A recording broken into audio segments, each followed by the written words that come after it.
The law says, if it ain't in the UCC system, because we are up under the UCC laws, they don't have a lawful security against you. Wow. So now you say, what's my next step? Yes, what's my next step? All right, then. Yes, and this goes ma'am. for anybody on here. You have to look in your particular state. It has to be in your state, wherever. If you moved, if you got the car in Florida and you moved to Atlanta, you got to go look in Florida, okay? When this pops up, and I'm telling y'all that it will, because the liens for everything, guys, was 21 days.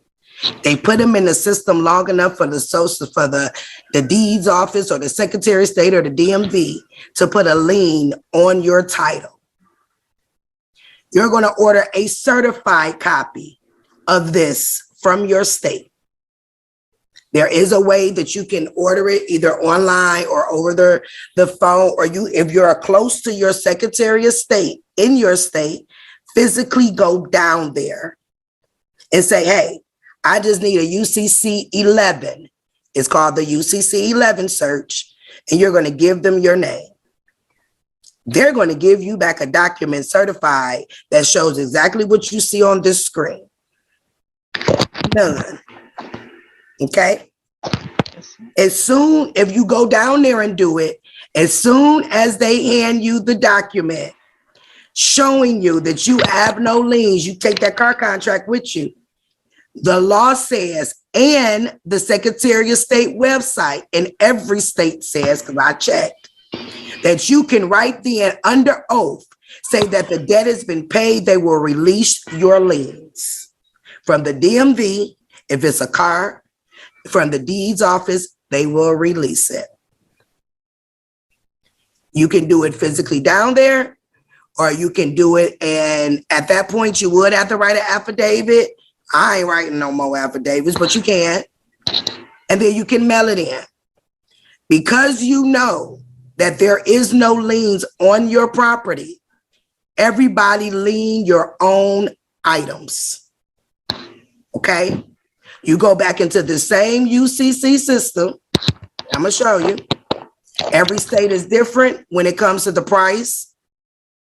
I always do one in my own state, and I also do one in New York, because New York is the head of all states.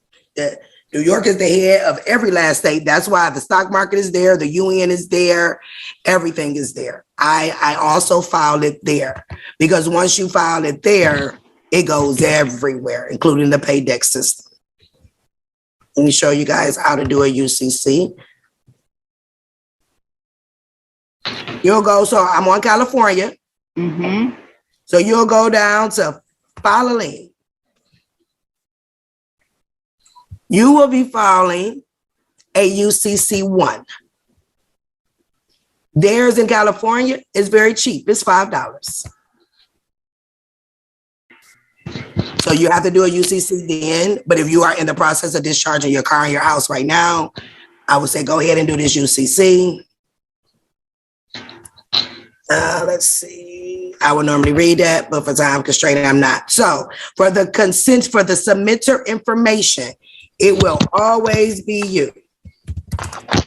Okay? Mm-hmm. Organization name, you don't have to put anything. You can put your phone number and your email address. Okay. So now for debtor. Okay. Now, when you do the submitter, that will be you in your upper lowercase. The debtor will be the all caps. So you make sure you write it in the all capital letters. Okay. But the address, and you'll get down to the secure party.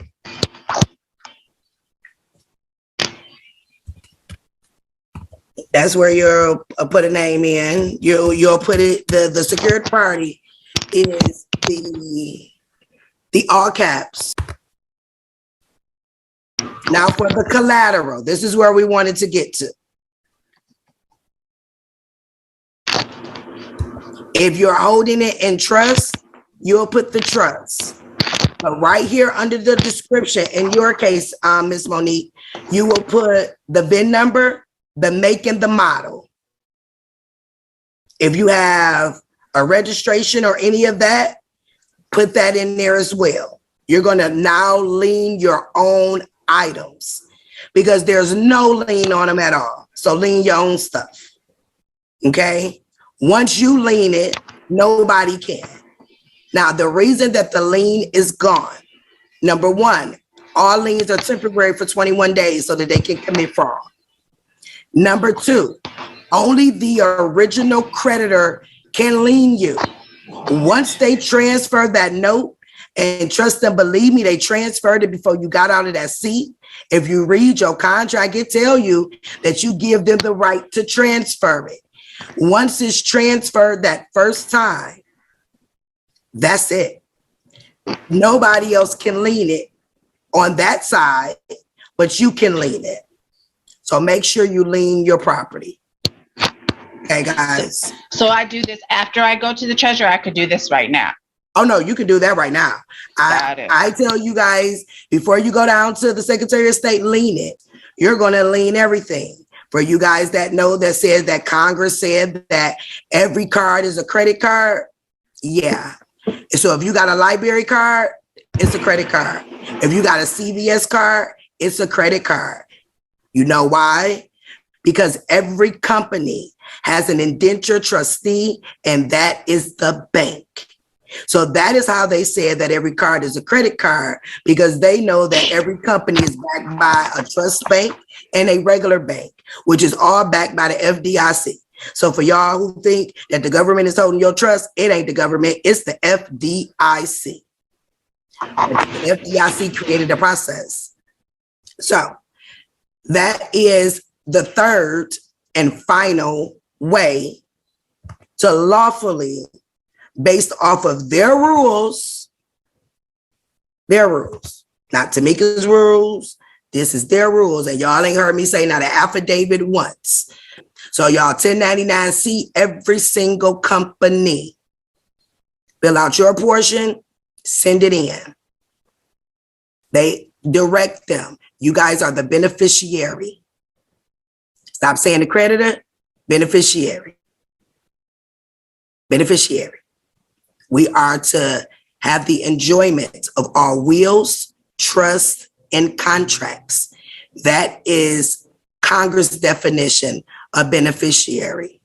So for those of us that's been in it for a minute, we so used to saying we the creditor, scratch it, which is why it's important that the Indenture Trustee Act of 1939, you guys read it. That is your playbook on what you can tell them what to do. They got to follow it, because when y'all pull those trustee forms, you're going to see at the top where they said in compliance with the Securities Change Act of 1934, in compliance with the Indentured Trustee Act of 1939, in compliance with the Emergency Banking Act. That is why I've given you guys those. So for everybody that's reading Title 15, throw it away. Keep it in your back of your memory bank. You don't need it. You don't need it. You don't need TILA, because guess what? Even though TILA says that they in violation, guess what we did? Just like Miss Monique in that contract, she got in her hand, she signed it. She said she understood it. You can't be an Indian giver and go back now and say, oh, you defrauded me. No, you didn't read it. You didn't understand it. You gave it to them. That's why it don't work. Accepted for value don't work because it's a check. You supposed to deposit it. You only can deposit it if you got a TDA account open. For those of us that's been doing this a while, I know y'all like that just cannot be it. Oh, it absolutely is it. It is one of the most easiest processes that I have done. It works. That is because that is their system that they put in place, but they didn't tell us. So the Emergency Banking Act of 1933, get yourself familiar with it. The Indenture Trustee Act of 1939, get yourself familiar with it. The Trading in the Enemy Act. I already told y'all how to stop being an enemy by using your bank to transfer your securities, and you get it back times two. So for anybody on here that ever took their remittance coupon to the bank and they say, oh, we can't do that. That's an international transfer. Well, it will be, because we are all foreign to the United States, and the Treasury is in the United States, which is the 10 square miles of the District of Columbia. So it would be a foreign transfer.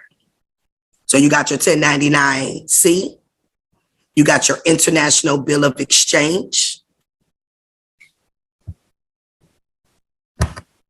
and you have your Secretary of State. All three have worked. No pushback, no flack. It worked. Make sure that whatever you're doing, you lean it. Lean back, way back on it. Lean your items. And that is how you can lawfully discharge your debt. Endorse the contract if you got one. That's it. Make sure you put your stamps to pay the taxes, because guess what? We have to keep our hands clean at all times. Regardless to what they're doing, we got to keep our hands clean.